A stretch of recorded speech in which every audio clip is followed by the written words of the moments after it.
Главные события дня в эфире телеканала «Милет». Информационная программа «Хаберлер», в студии Нариман Тарсинова. Здравствуйте! Сегодня в выпуске. Задержание в кафе «Багдад» прокомментировала прокурор Крыма Наталья Поклонская.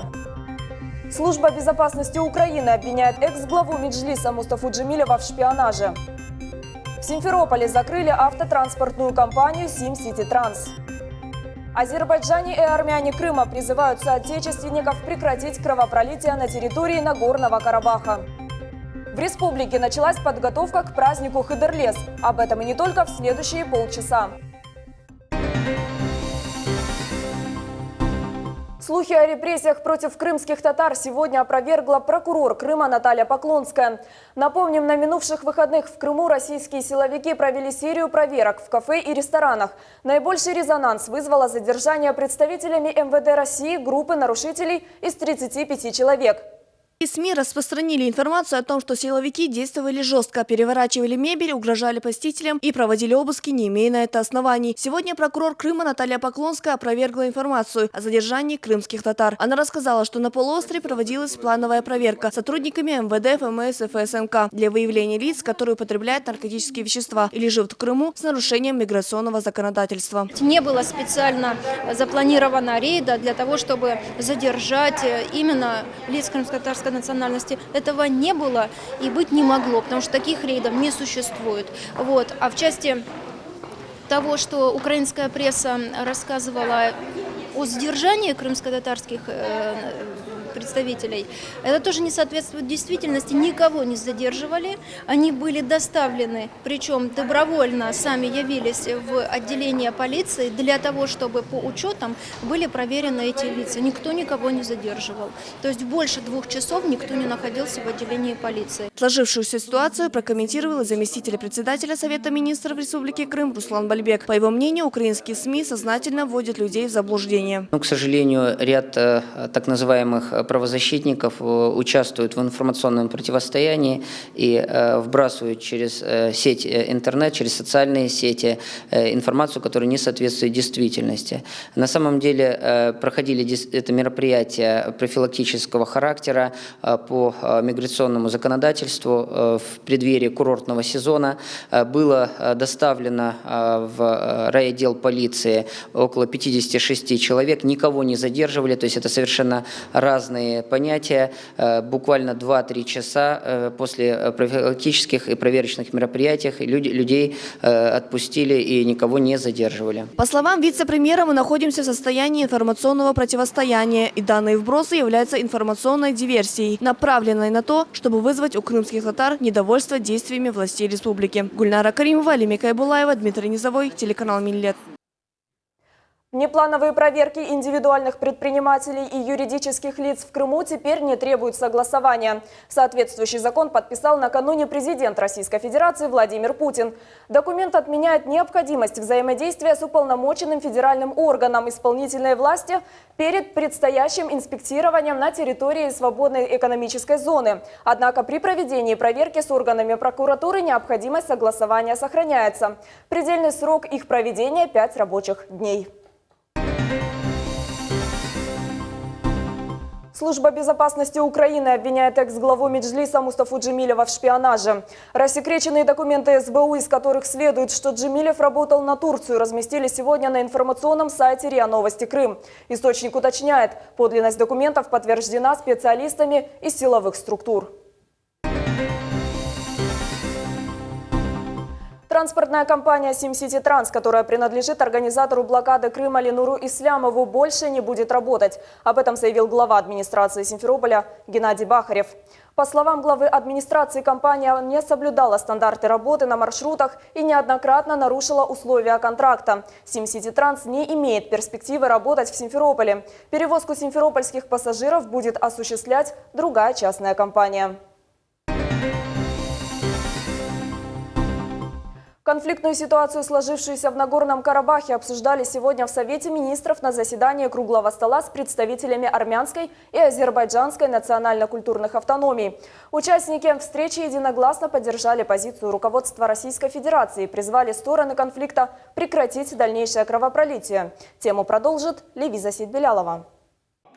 На встрече присутствовали представители как армянской, так и азербайджанской автономии полуострова. Они подчеркнули, что очень важно сохранить спокойствие и стабильность в республике. Единогласно высказались за мирное разрешение конфликта. Национальный совет армянской и национально-культурной автономии Крыма призывает всех армян Крыма сохранять спокойствие и не поддаваться ни на какие провокации. Мы ценим мир, согласие между народами, между различными национальностями в Республике Крым.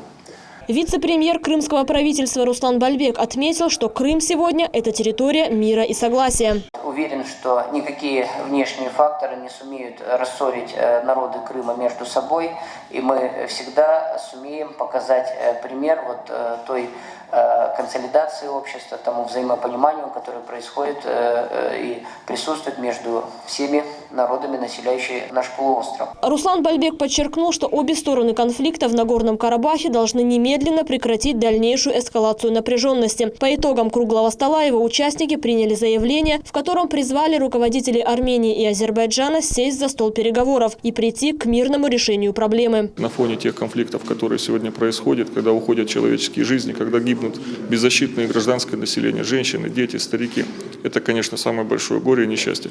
Его нельзя допускать, и мы будем жестко стоять на страже мира и порядка в Крыму однозначно. Приняли сегодня совместное заявление о том, что мы, во-первых, никогда не допустим напряженной ситуации в Крыму, не дадим никаких шансов провокаторам. Мы, конечно же, объясняем всем людям, что самое главное достижение – это мир. Напомним, 2 февраля в Нагорном Карабахе произошли вооруженные столкновения между Арменией и Азербайджаном. Стороны обвинили друг друга в разжигании конфликта. Сообщалось о погибших и пострадавших с обеих сторон. Во вторник Армения и Азербайджан достигли соглашения о временном прекращении огня. Левиза Сидбелялова, Асан Зивадинов, телеканал Миллет. Модульный детский сад «Росинка» открылся сегодня в Нижнегорске. В торжественном открытии принял участие глава Республики Крым Сергей Аксенов. Подробнее в нашем сюжете. Почетные гости перерезали красную ленточку у входа в новый корпус детского сада. Глава Крыма Сергей Аксенов лично проверил качество выполненных в дошкольном учреждении работ и отметил, что работы выполнены хорошо. Детский сад построен за счет средств федерального бюджета. В общем, по республике до конца года 7 тысяч новых мест в детских садах мы создадим. Это только в этом году. При этом, конечно, очередь растет. Тут у нас тенденция такая наблюдается. До 2020 года, в принципе, мы должны эту очередь ликвидировать в полном объеме. Новое дошкольное образовательное учреждение сможет принять 120 воспитанников. Для ребят созданы все условия. Помещения оборудованы новой современной техникой. Заведующая детским садом Нина Петрова рассказала, что сформированы 6 групп по 20 детей. Дошкольники уже собраны. Сегодня 4 группы присутствуют на открытии. Все дети прошли медицинский осмотр, и остальные 2 группы мы ждем на следующей неделе. Родители очень довольны тем, что их дети будут ходить в новый уютный детский сад. Долго ждали, нам 4 года. Спасибо руководству, что открыли нам садик, что мы можем отправить ребенка в садик, сами работать. Все очень хорошо, молодцы, мы очень довольны. Дети наши тоже. Сегодня был открыт еще один муниципальный бюджетный детский сад «Аленушка» в Советском районе. Скоро планируется открытие новых дошкольных учреждений в Керчи, Алуште, Нижнегорском и Советском районах. Султания Такаева, Эдем Исмаилов, телеканал Миллет. Сегодня 30 жителей Симферопольского пансионата для одиноких пенсионеров и инвалидов из числа крымских татар Хартлар-ЭВ сделали документы для получения справок о реабилитации. Этот документ необходим для оформления льгот, которые положены по российскому законодательству о реабилитации народов Крыма. Подробнее расскажет София Шукурова. Руководство Симферопольского пансионата для одиноких пенсионеров и инвалидов из числа крымских татар Хартлар-ЭВ обратилось в администрацию города в отдел по межнациональным отношениям с просьбой принять документы для получения справок о реабилитации у постояльцев дома. В ответ на это обращение город-администрация направила 2 сотрудников отдела архивной информации и реабилитации МВД по Республике Крым для приема документов.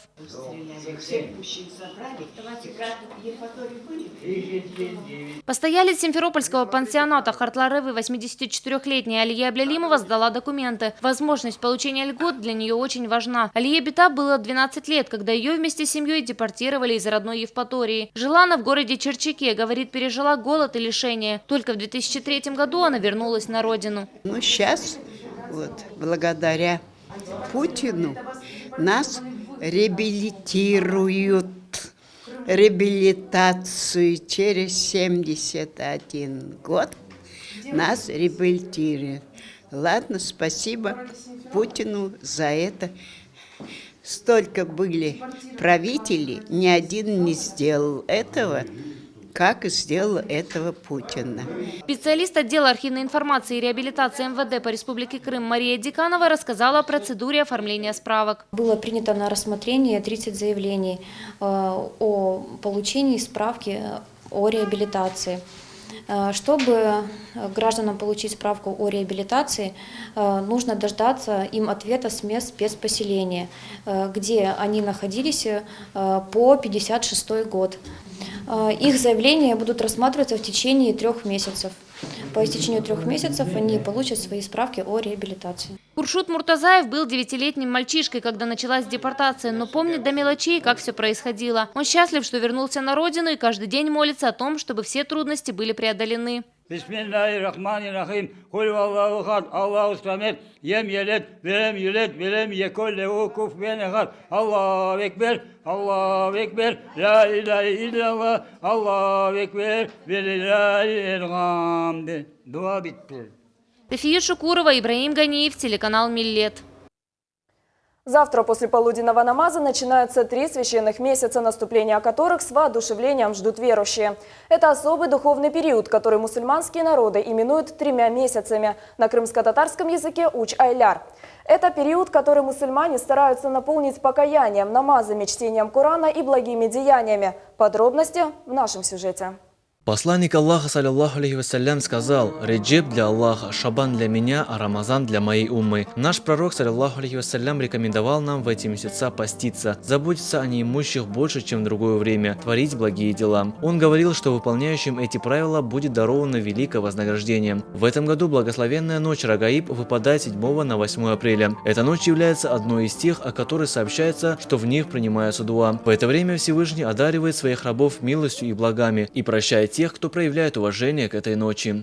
Аллаху барик лана фи раджба ва ша'бан ва баллигна Рамадан. То есть, о Аллах, дай нам благо в месяца Реджеб и Шабан и доведи нас до месяца Рамазана, то есть доведи с благостью, с неким таким умиротворением, чтобы все было нормально, чтобы как бы мусульманин, то есть пройдя подготовку вот в этих 2 месяца, то есть дополнительными какими-то молитвами, постами, чтобы он уже был готов и с радостью, и с большой готовностью именно исполнил свой обязательный долг, то есть пост перед Аллахом.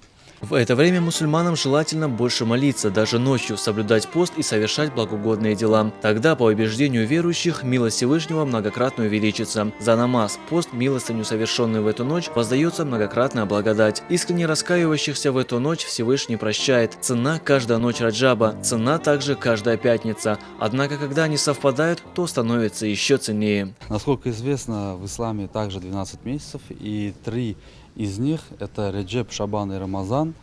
Это запретные месяца, то есть месяца, в которых мусульмане проявляют поклонению особое внимание. Это обуславливается тем, что дополнительные посты, дополнительные намазы, дополнительное чтение Корана, собирание вместе, обсуждение чего-либо, этим самым укрепляя свой иман и свою богобоязненность. В одном из священных хадисов сказано: «Раджаб – это месть Аллаха. Тому, кто выказал почтение этому месяцу, Аллах также выкажет почтение в этом и ином мире». Абдулла Джосман, Эдем Исмаилов, телеканал Миллет.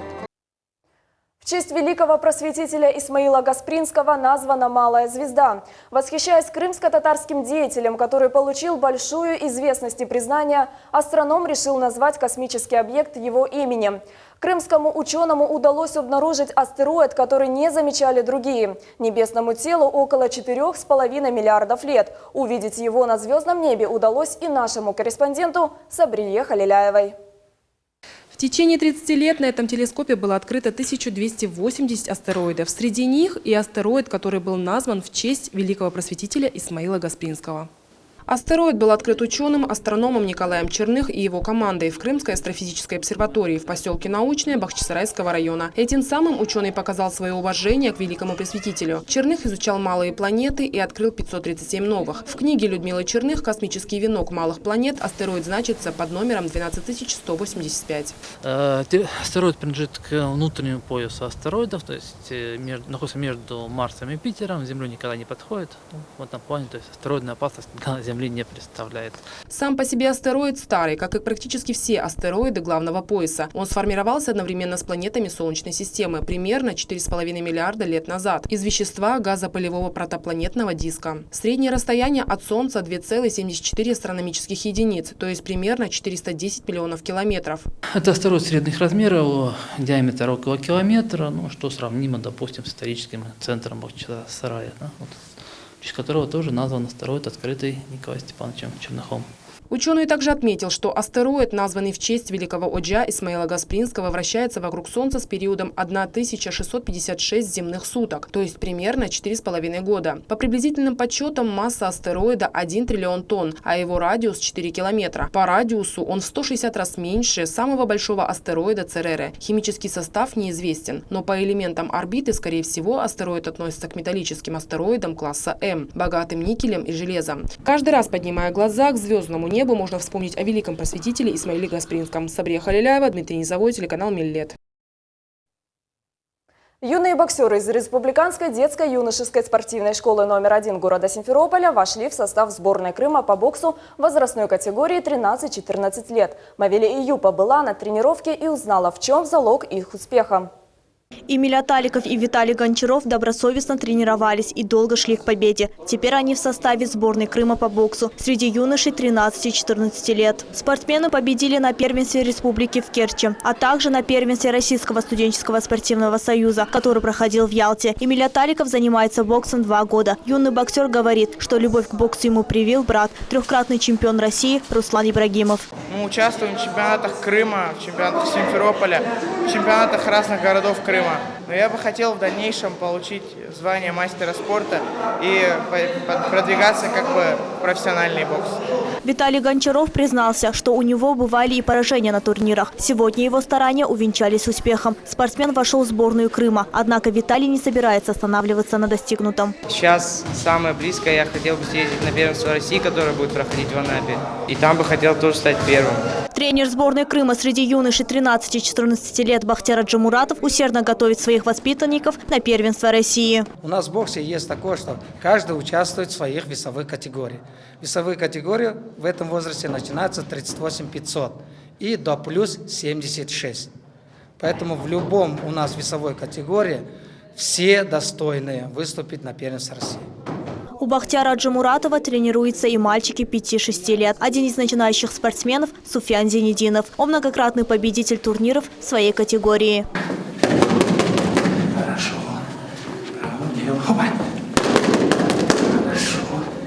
Я хочу заниматься боксом. Мне нравится. Я хочу стать чемпионом Крыма, России, Европы, мира.